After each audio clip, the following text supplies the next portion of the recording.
Жақсы оқу үшін асыл суыныш. Сәлеметсіздер ме оқушылар? Сіздермен бірге Жұлдыз Бақытбекқызы. Біз сіздермен бүгін сұхбаттасу мәдениеті туралы сөйлесетін боламыз. Бір-бірімізді көргенде амандық, саулық сұрасамыз. Амандасу күнделікті өмірде жиі қолданылатын сөздер. Амандасудың түрлері: сәлеметсіз бе, аман есенсіз бе, армысыз, сәлем бердік, кеш жарық, ассалаумалейкум және тағы басқа. Бұларды мағыналық, стильдік реңк арқылы таңдап, өз орнында қолдану қажет. Мысалы, сәлеметсіз бе деген сөзді бейтаныс, таныс адамдарға және жасы үлкен адамдарға қолданамыз. Ал ассалаумалейкум деген сөздерді ауылдың ақсақалдары ұнатып тұрады. Сөйлеу этикеті дегеніміз қандай да бір қоғамда адамдар айналасында жүзеге асырылатын сөйлеу әдебінің ережесі.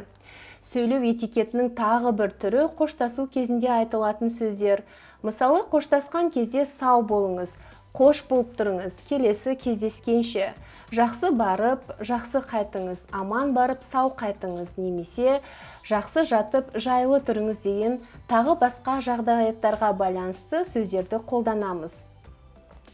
Бұлардың да өз қолданатын орны болады. Мысалы, ертең қайтадан жүздесетін досыңызбен немесе сыныптасыңызбен аман барып сау қайтыңыз немесе қош болыңыз деп қоштаспайтынымыз белгілі. Алыс жолға, алыс сапарға шыққан адамға жай ғана сау болыңыз деу салғырттықты білдіреді. Сондықтан алыс жолға шыққан адамға сапарыңыз сәтті болсын, аман барып сау қайтыңыз деп айту керек. Сөйлеу этикетінің тағы бір эмоцияға бай сөздердің бір тобы ол құттықтау сөздері. Адамдар бір-бірінің қуанышына ортақтасып, ықылас білдіріп жатады.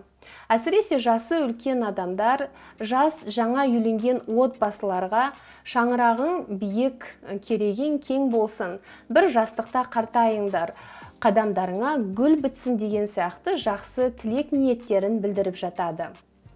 Сөйлеу жағдаятының түрлері және қандай тілектерді айтамыз.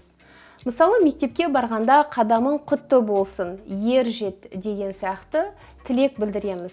Ал дастархан басында асың дәмді болсын, қолың дерт көрмесін, қазаның оттан түспесін деп айтамыз. Туған күнде дастархан жақсылыққа жайылсын, тілегіңе жет, ұзақ өмір сүр, бақытты бол, ғұмырлы бол деген сияқты жақсы тілектерді білдіреміз. Жолға шыққан кезде жол азабынан сақтасын, аман барып сау қайт, сапарың сәтті болсын деген сияқты жылы лебіздерімізді, тілектерімізді білдіріп жатамыз. Сонымен оқушылар, бүгін сіздермен біздің сабағымыз аяқталды. Кездескенше сау болып тұрыңыздар. Мидың белсенді жұмысы үшін күніне 1,5 литр су ішу керек. Жақсы оқу үшін асыл суыныш.